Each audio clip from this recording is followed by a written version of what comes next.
आता आपल्या living world या चॅप्टरच्या लास्ट लेक्चरला आपण आलेलो आणि अगोदर आपण डिस्कस करू डार्विन्स थेरी ऑफ इव्होल्युशन. आता इव्होल्युशन काय आहे हे मी तुम्हाला सांगितलं आहे. इव्होल्युशन म्हणजे उत्क्रांती.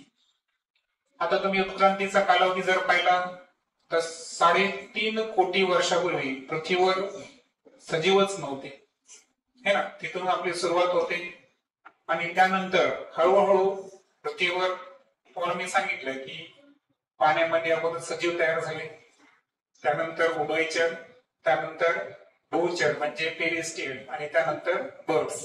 हे जे इव्होल्युशन झालेलं आहे तर या संदर्भात डार्विनचे थेरी आहे, त्याचे 2 प्रिन्सिपल आपल्याला आज लर्न करायचे आहेत.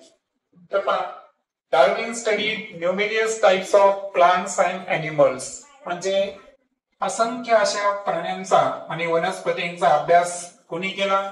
चार्ल्स डार्विन यांचं एक पुस्तक आहे पहा. ते पुस्तकाचं नाव लक्षात ठेवायचं, ओरिजिन ऑफ स्पेसीज. काय शब्द आहे?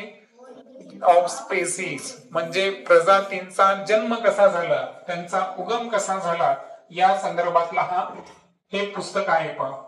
ओके, तर हे पुस्तक कोणी इंटायटल केलं आहे? चार्ल्स डार्विन यांनी.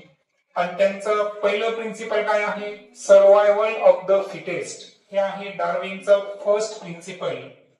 मग डार्विनचं पहिलं जे प्रिन्सिपल आहे हे काय सांगतो की निसर्गामध्ये सक्षम तोच टिकेल. येते लक्षात? समजा आता उदाहरण सांगतो मी तुम्हाला. बर्फाळ प्रदेश आहे, अंटार्क्टिका खंड आहे. अंटार्क्टिका खंडामध्ये आपल्याकडचे प्राणी किंवा वनस्पती तिथं टिकू शकतात का? नाही. तिथं कोण टिकू शकतो? फक्त पेंग्विन किंवा ते शंकूच्या आकाराची झाडं असतील. क्लिअर? एखादा ध्रुवीय अस्वल असेल हे ना, पोलार बियर. तर याचा अर्थ काय झालं की निसर्ग मध्ये कोण टिकू शकतो? कोण टिकू शकतो? जे काय करेल या ठिकाणी सर्व्हायव्हल ऑफ द फिटेस्ट. जो फिट राहील तोच टिकेल, सक्षम तोच टिकेल. येते लक्षात?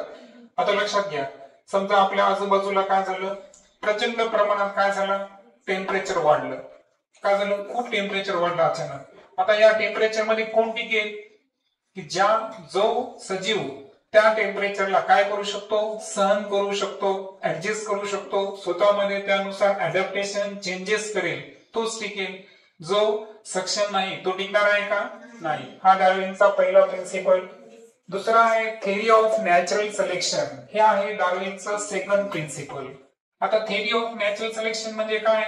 निसर्ग काय करतो? निसर्ग निवडीचा सिद्धांत म्हणायचं याला. निसर्ग कोणाची निवड करेल बरं?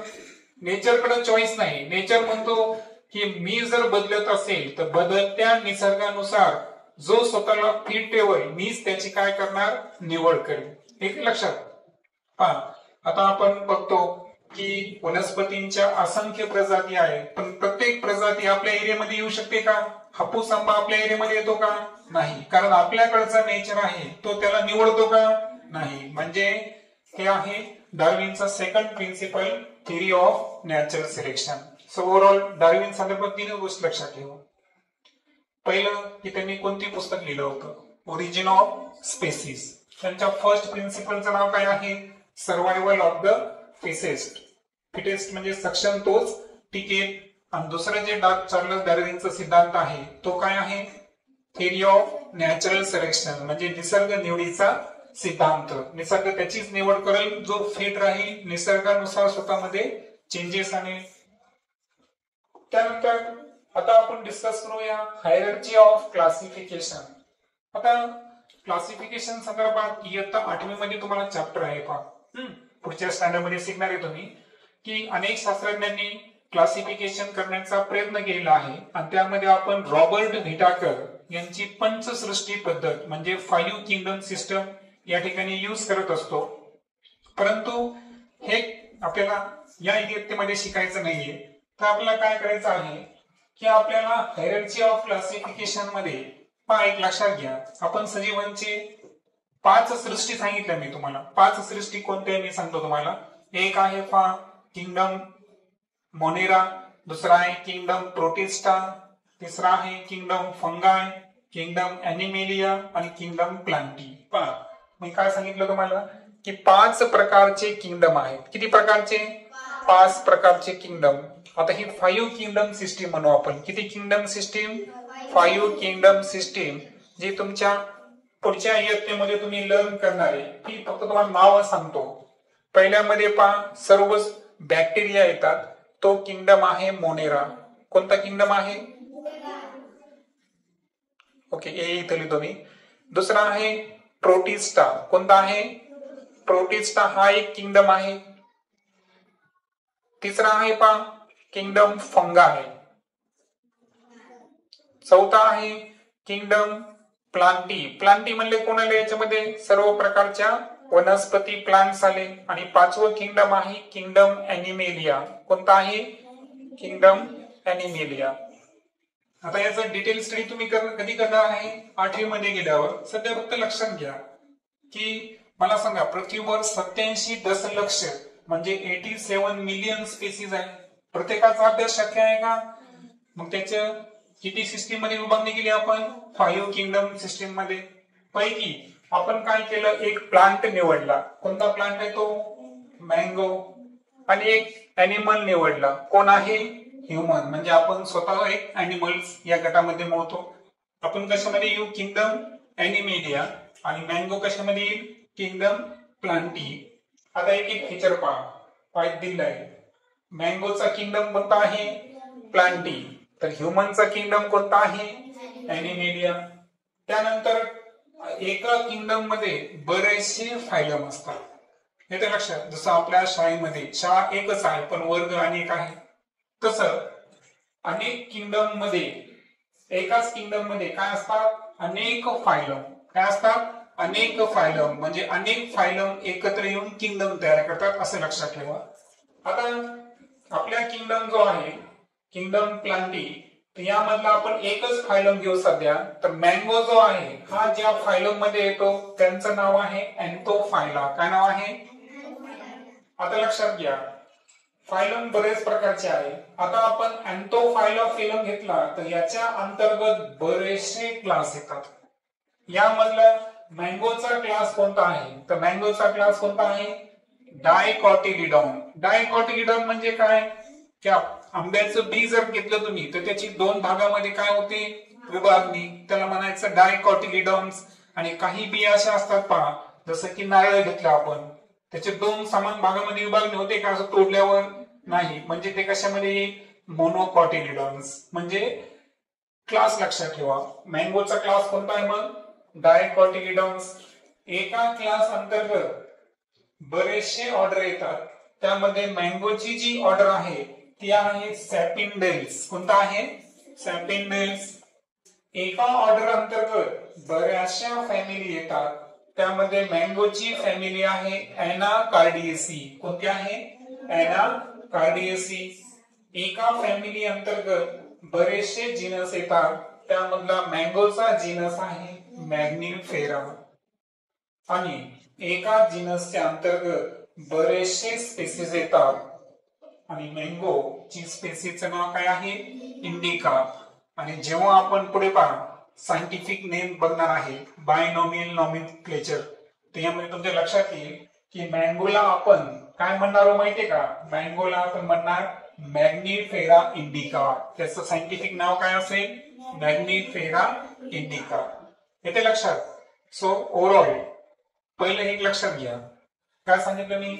स्पीसीज हा आपला हायरार्की मधला सर्वात लहान घटक आहे. पदानुक्रम मधली सर्वात खालची श्रेणी. आणि सर्वात वरची श्रेणी कोणती आहे? किंगडम. किंगडम किती आपल्याकडे? बरं 5. आणि स्पेसीज किती आहेत? 87 मिलियन. किती आहेत? 87 मिलियन. अनेक स्पेसीज एकत्र येऊन काय तयार करतील? जीनस. अनेक जीनस एकत्र येऊन काय तयार करतील? अनेक फॅमिली एकत्र येऊन काय तयार करतील? अनेक ऑर्डर एकत्र येऊन क्लास. अनेक क्लास एकत्र येऊन फायलम. अनेक फायलम एकत्र येऊन काय तयार करतात? किंगडम. आणि असे किती किंगडम आहे आपल्याकडे? 5 किंगडम आहे. आता आपण मँगो संदर्भात सर्व इन्फॉर्मेशन पाहिली. आता आपण ह्युमन संदर्भात इन्फॉर्मेशन पाहू. ह्युमनचा किंगडम कोण आहे? ॲनिमेलिया. ह्युमन कोणत्या फायलम अंतर्गत येतो? कॉर्डाटा. कॉर्डाटा आणि नॉन कॉर्डाटा असे 2 आहेत. पैकी आपण कशामध्ये येतो? कॉर्डाटा. त्यानंतर आपला जो क्लास आहे तो कोणता आहे? मॅमिलिया. कारण आपण मॅमल्स आहे, सस्तन प्राणी. कोणाला म्हणतो सस्तन प्राणी आपण? ज्यांची पिल्लं ज्यांची बाळ असतात ना, हे आईच्या मदरच्या मिल्क वर जगतात, त्यांना काय म्हणतो आपण? मॅमल्स. कशामध्ये येतो आपण? मॅमिलिया. हा आपला क्लास आहे. ऑर्डर कोणती आपली? प्रायमेट्स. प्रायमेट्स ही आपली ऑर्डर आहे, कारण आपण मंकी, चिंपांजी यांना बिलॉंग करतो. माहितीये ना, आश्रममध्ये माणूस कोणासारखा होता? मंकी सारखा होता. म्हणून आपला जो ऑर्डर आहे तो कोणता आहे? प्रायमेट्स. त्यानंतर फॅमिली. कोणती फॅमिली आपली? होमिनिडी. कोणती फॅमिली आहे? माहित पाहिजे तुम्हाला, आपल्याबद्दल येते. त्यानंतर आपलं जिनस कोण आहे? होमो. आपला स्पेसिस कोणता आहे? सॅपियन. मग आपलं सायंटिफिक नेम काय असेल? Homo sapien. पहा, तुम्हाला जर विचारलं तुमचं नाव काय आहे तर काय नाव सांगताल? Homo sapien. होमो सॅपियन सांगणार का? सायंटिफिक नेम विचारलं है ना, तुमचं नेम विचारलं, तुम्ही तुमचं नाव सांगा. जर एखाद्या अधिकाऱ्यांनी तुम्हाला विचारलं की तुमचं सायंटिफिक नेम काय आहे, कारण तुम्ही ह्युमन आहात म्हणून तुमचं सायंटिफिक नेम काय आहे? Homo sapien. तर लक्षात आलं ही पूर्ण हायरार्की येते लक्षात. आपण मँगो आणि ह्युमन, अर्थातच मँगोचं नाव मॅग्निफेरा इंडिका आणि ह्युमनचं होमो सॅपियन हे स्टडी केलं. फायनली पाहू आपण बायनॉमियल नॉमेनक्लेचर. आता ही जी द्विनाम पद्धत आहे हे शोधणारे शास्त्रज्ञ कोण आहे? Carl Linnaeus. कोण आहे? कार्ल लिनियसनं सायंटिफिक नेम 2 गटामध्ये केलं. पहिलं गट सुरुवातीला काय लिहायचं? जिनस. नंतर काय लिहायचं? जसं की आपला जिनस कोण होता? होमो. आणि स्पेसिस काय आहे? सॅपियन्स. बरोबर आहे का? तसं पहा, डॉगचं सायंटिफिक नेम आहे कॅनिस ल्युपस फॅमिलिएरिस. काऊचं सायंटिफिक नेम आहे बॉस टॉरस. हिबिस्कस या प्लांटचं सायंटिफिक नेम आहे हिबिस्कस रोजा सायनेन्सिस. आणि जी ज्वार आहे त्याचं सायंटिफिक नेम आहे सॉर्गम बायकोलर. तर असे हे सायंटिफिक नेम हे सुद्धा तुम्ही लक्षात ठेवायचं आहे. आणि या ठिकाणी आपला living word adaptation in living हा चॅप्टर इथे संपला.